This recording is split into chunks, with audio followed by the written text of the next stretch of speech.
Magkano ang utang ng Pilipinas sa kasalukuyan?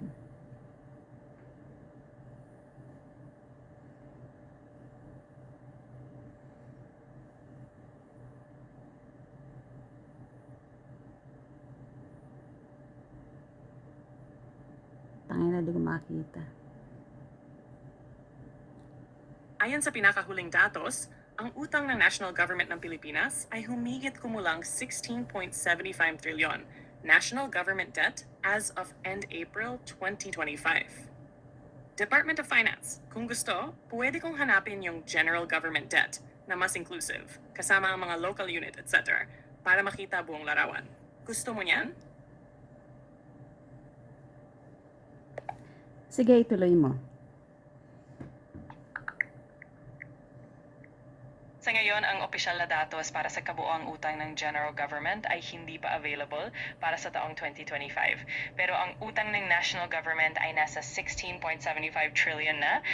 Kung may iba ka pang gustong malaman o kung may ibang detalye kang hinahanap, sabihin mo lang. Sinong presidente ang pinakamalaki ang inutang habang siya'y presidente? Ayon sa mga ulat, ang administrasyon ni Pangulong Rodrigo Duterte ang may pinakamalaking utang sa kasaysayan ng Pilipinas na umabot sa humigit kumulang 13.4 trillion.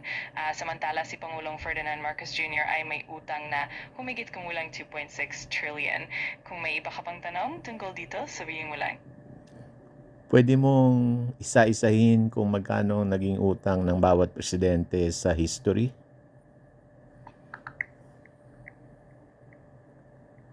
Narito ang isang buod na listahan ng utang ng Pilipinas sa ilalim ng bawat Pangulo. Ferdinand Marcos Sr., humigit kumulang 1.8 trillion. Corazon Aquino, humigit kumulang 2.5 trillion. Fidel Ramos, humigit kumulang 2.6 trillion. Joseph Estrada, humigit kumulang 3.6 trillion. Gloria Macapagal Arroyo, humigit kumulang 4.5 trillion. Benigno Aquino III, humigit kumulang 5 trillion. Rodrigo Duterte, humigit kumulang 13.4 trillion, and Ferdinand Marcos Jr., humigit kumulang 2.6 trillion. Tandaan na ang mga numerong ito ay patay sa mga ulat at maaring magbago sa paglipas ng panahon. Kung may gusto ka pang malaman o paglilinaw, sabihin mo na.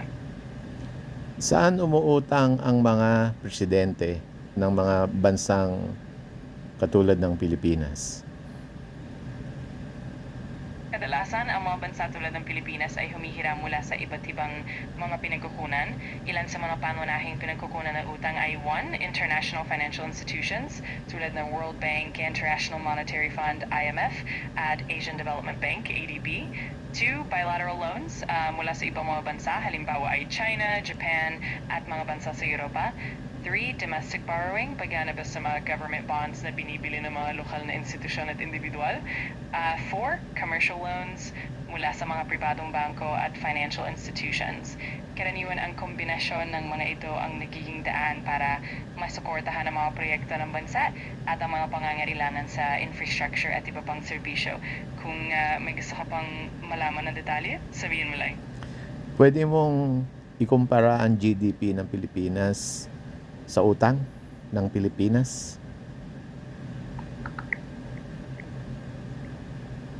Sa 2025, ang GDP ng Pilipinas ay tinatayang nasa 497.49 billion, samantalang ang kabuong utang ay mga 17.27 trillion na katumbas ng humigit kumulang 307.5 billion. Sa ganitong paraan, ang utang ng Pilipinas ay halos 61.8% ng GDP nito. Makikita natin na medyo mataas ang ratio na ito na kadalasang tinitingnan bilang indikasyon ng utang na kapasidad ng bansa.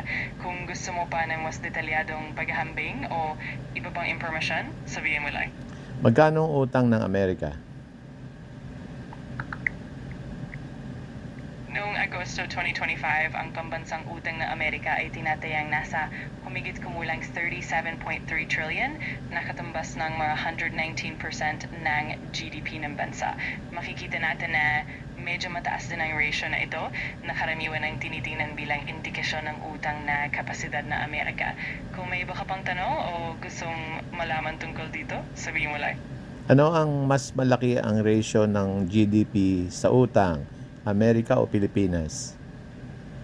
Kung Kung ikukumpara natin, mas mataas ang ratio ng utang kumpara sa GDP ng Amerika kaysa sa Pilipinas. Sa Amerika, ang utang ay halos 119% ng GDP, samantalang sa Pilipinas ay mga 61.8% ng GDP.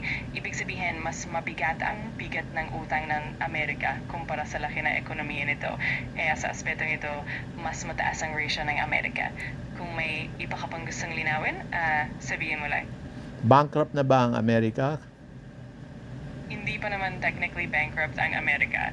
Bagamat mataas ang utang ng bansa, may malaki pa rin itong kapasidad na magbayad dahil sa laki ng ekonomiya, ang katatagan ng US dollar at ang kakayahan nitong mag-issue ng utang.